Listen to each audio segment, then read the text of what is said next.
নমস্কার বন্ধুরা, আমার চ্যানেলে আবার সবাইকে স্বাগত। গত এপিসোডে আমি বলেছিলাম যে আমি সব ম্যাক্সিমাম ছবিগুলো স্লো শাটার স্পিডে আমি ছবি তুলেছি, কারণ আপনারা অনেকেই উত্তর দিয়েছেন আমাকে, সেটা আমার খুব ভালো লেগেছে এবং দুজন তো খুব ভালো উত্তর দিয়েছে। সেটা আমার মনে হয় তারা প্রফেশনাল কাজ করে।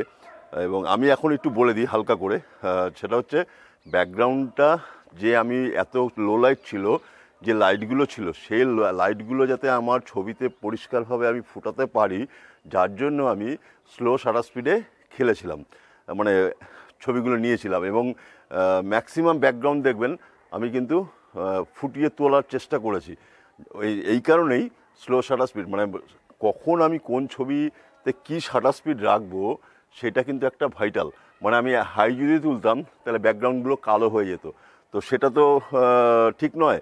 আর যেটা শাটার স্পিড লাগবে সেই শাটার স্পিডটা দেওয়াই ঠিক।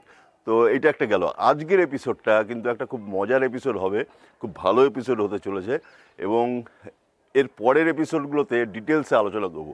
আজকের যে এপিসোডটা দেখুন, আমার কাছে এখানে DJI RS3 গিম্বেলটা রয়েছে, DJI RS3 আর সনি আলফা 7 Mark III, সাথে 35mm টি, এটা টি মানে আপনার 1.9, আমাদের যেটা 1.8 অ্যাপারচার থাকে, এটা 1.9, এটা সাইম অ্যাঙ্গেলের লেন্স, খুব ভালো একটা লেন্স। কিন্তু আমি বলবো আপনাদের, যদি এই লেন্সটা আপনারা, এটা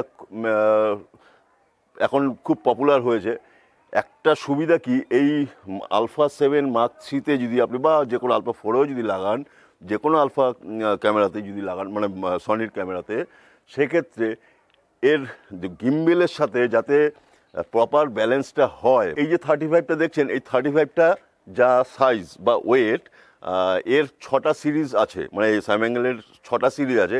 মোটামুটি ওয়েট কোম্পানি কিন্তু একই রেখেছে এবং সাইজটাও একই রেখেছে। কারণ আপনি ধরুন এখন 35-এ নিচ্ছেন, যদি 24-এ নেন বা 55 বা 75-এ নেন, মানে আমি কথা বলছি, তখন যাতে বারে বারে গিম্বেলটা যাতে ব্যালেন্স করতে না হয়, যার জন্য কোম্পানি কিন্তু এই একটা অসাধারণ কাজ করেছে। এটা কিন্তু আমার মনে হয় যারা গিম্বেল চালায় তাদের ক্ষেত্রে কিন্তু এই লেন্সগুলো নেওয়াটা বেটার হবে আমার মনে হয়। এবার দেখুন 1.9 দিয়েছে, 1.8 আর 1.9 কিছু এমন তফাৎ নয়, মানে এক স্টপ, তো ওটা কোনো ম্যাটারই করবে না। 1.9ও কিন্তু আপনি যখন ওয়াইডে যাবেন, এটা 35 যেহেতু ওয়াইড, তো মোটামুটি কিন্তু ব্লাড চলে আসবে, মানে বুকে আমরা যেগুলো বলি, বুকে কিন্তু খুবই ভালো আসবে। এবং এই লেন্সটার মধ্যে একটা মজার ব্যাপার করেছে কি জানেন তো, এই লেন্সের মাঝখানে একটা ছোট্ট একটা এলইডি দিয়েছে, মানে আপনি যখন রেকর্ড করবেন তখন যে সামনে থাকবে তার সুবিধার্থে, মানে সে যাতে বুঝতে পারে যে রেকর্ড শুরু হয়েছে, একটা লাইট দিয়েছে। এটা কিন্তু আমার মনে হয় খুব একটা নতুন একটা ফিচার্স, মানে অন্য কোনো লেন্সে কিন্তু এরকম ফিচার্স নেই। এই সাইম অ্যাঙ্গেলে কিন্তু এটা একটা ভালো ফিচার্স দিয়েছে। এবং এই যে টি সিরিজ, এই যে যেটা টি 1.9 টি সিরিজটা হচ্ছে আপনার সিনে লেন্স। এইবার আর একটা জিনিস বলি, এই DJI RS3 যে গিম্বেলটা, এই গিম্বেলটা কিন্তু খুবই ভালো একটা গিম্বেল, কিন্তু এই যে কিন্তু আমি বললাম, তার মধ্যেই কিন্তু একটা রহস্য লুকিয়ে আছে। এই গিম্বেলটা আমি সাজেস্ট করব আপনাদের, অটো লকটা বেশি ব্যবহার করবেন না। অটো লক যখনই ব্যবহার বেশি করবেন তখন দেখবেন এটার প্রবলেমটা অনেক সময় দিয়েছে। মানে এই দেখুন, এই গিম্বেলটা, আমার হাতে যে গিম্বেলটা রয়েছে, এটা আমার এক বন্ধুর গিম্বেল, ঠিক আছে, মানে ও প্রচুর কাজ করে, তো ওর কেনার পরেই অটো লকের প্রবলেম হলো এই গিম্বেলটা। তো ওরা মার্কেটে নিয়ে গেছিলো, নিয়ে গিয়ে সারিয়ে নিয়ে এসছে, কিন্তু এখন কিন্তু আর এটা অটো লক কাজ করে না। তো আমার মনে হয় বহু লোকের ক্ষেত্রেই এই অটো লকের প্রবলেমটা এসছে, এবং এইটাতে তো একদম অটো লক কাজ করে না। আর মজা আর একটা ব্যাপার হচ্ছে, আপনার গিম্বেলটা কিন্তু স্টেবিলনেস যথেষ্ট ভালো, মানে তুলনামূলক। আর কি বলুন তো, আর একটা ব্যাপার, গিম্বেল আপনি যে কোনো কোম্পানি গিম্বেল লাগান, মানে চালান, সেক্ষেত্রে আপনাকে যতটা স্টেডি হতে হবে, মানে আপনার হাত যতটা স্টেডি হবে, তত কিন্তু পিকচার কোয়ালিটি, মানে পিকচার স্টেডিনেসটা বেটার আসবে। মানে আপনি মানে হাত এরকম নাড়াচ্ছেন, অথচ গিম্বেল চালাচ্ছেন, সেক্ষেত্রে কিন্তু ওই গিম্বেল কিন্তু ওই রকমভাবে আপনাকে স্টেডিনেস দেবে না, মানে স্টেবিলিটা দেবে না। আপনাকে কিন্তু স্টেবিল হতেই হবে, এবং গিম্বেল চালানোর অনেকগুলো টেকনিক আছে, আমি একটা পরের এপিসোড করব।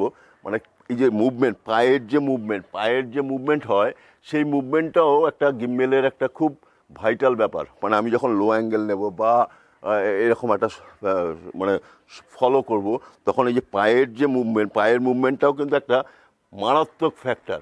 ঠিক আছে, এই পায়ের মুভমেন্ট যদি ঠিকঠাক না করতে পারেন, তাহলে কিন্তু আপনি গিম্বেল স্টেডি শট হবে না, যতই ভালো গিম্বেল হোক। এটা কিন্তু একটা ফ্যাক্টর, এগুলো আমি ডিটেলসে আলোচনা করব। আর সনি আলফা 7 মার্ক 3 যে ক্যামেরাটা, এইটা নিয়েও একটা ডিটেলসে আলোচনা করব। এটা যেমন কি বলুন তো, 8 বিটে রেকর্ড হয়, 10 বিটে কিন্তু রেকর্ড হয় না। তো 10 বিট আর 8 বিট দুটো নাম্বারের ফারাক, 10 আর 8। তাহলে এই 2 বিটের মধ্যে কত যে তফাৎ হতে পারে আপনারা ধারণা করতে পারছেন? মনে হচ্ছে 2 বিটের একটা তফাৎ, 8 আর 10 এমন কিছুই তফাৎ না, মারাত্মক তফাৎ হয় 10 বিট আর 8 বিটে। সেটা নিয়েও একটা এপিসোড করব। আমার চ্যানেলটা একটু ফলো করুন, দেখবেন অনেক কিছু শিখতে পারবেন। 8 বিটের কী ফাংশন, 10 বিটের কী ফাংশন, সেটাও আমি একটা ভালো এপিসোড করব। এর আগের এপিসোডটা যেটা আমি ফোকাল লেন্থ নিয়ে আমি যেটা দেখালাম, একদম ওই রকমভাবেই আমি শেখানোর চেষ্টা করব, যাতে আপনারা সহজে বুঝতে পারেন যে বিটটা কি, 10 বিট 8 বিট কি। তো মোটামুটি একটা আপনাদের আজকের একটা আভাস দিলাম যে এই লেন্সটা, পার্টিকুলার সাইম অ্যাঙ্গেলের যে এই লেন্সটা কিন্তু খুব ভালো করেছে এবং হালকা, সেরকম একটা ওয়েট নয় যে আপনি গিম্বেল কী হয় বলুন তো, যদি লেন্স এসব ভারী হয়ে যায়, মানে বেশিক্ষণ আপনি চালাতে পারবেন না, তখন হাত ব্যথা করবে। তো সেক্ষেত্রে আমার যে গিম্বেলটা আছে, আমার নিজস্ব গিম্বেলটা জিওনের, সেটাও ভালো, হালকা গিম্বেল। এটাও যেমন হালকা করেছে, এটা আমার বন্ধুর গিম্বেল।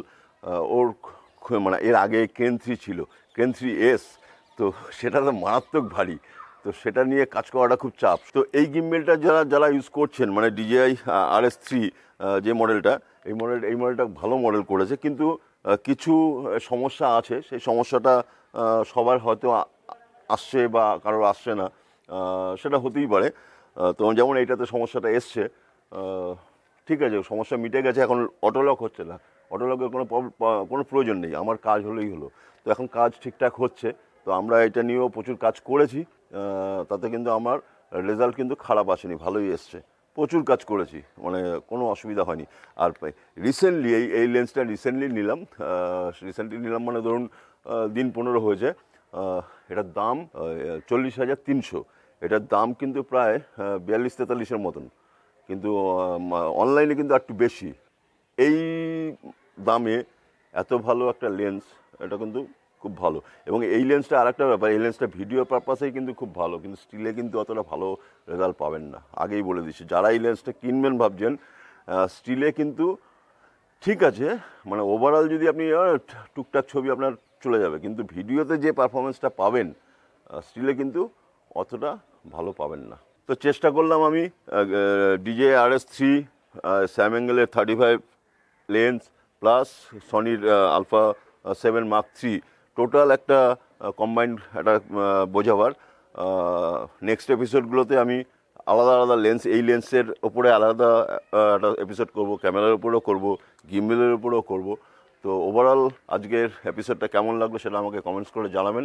আজকের মতন বিদায় নিচ্ছি, নেক্সট এপিসোডে আবার দেখা হবে।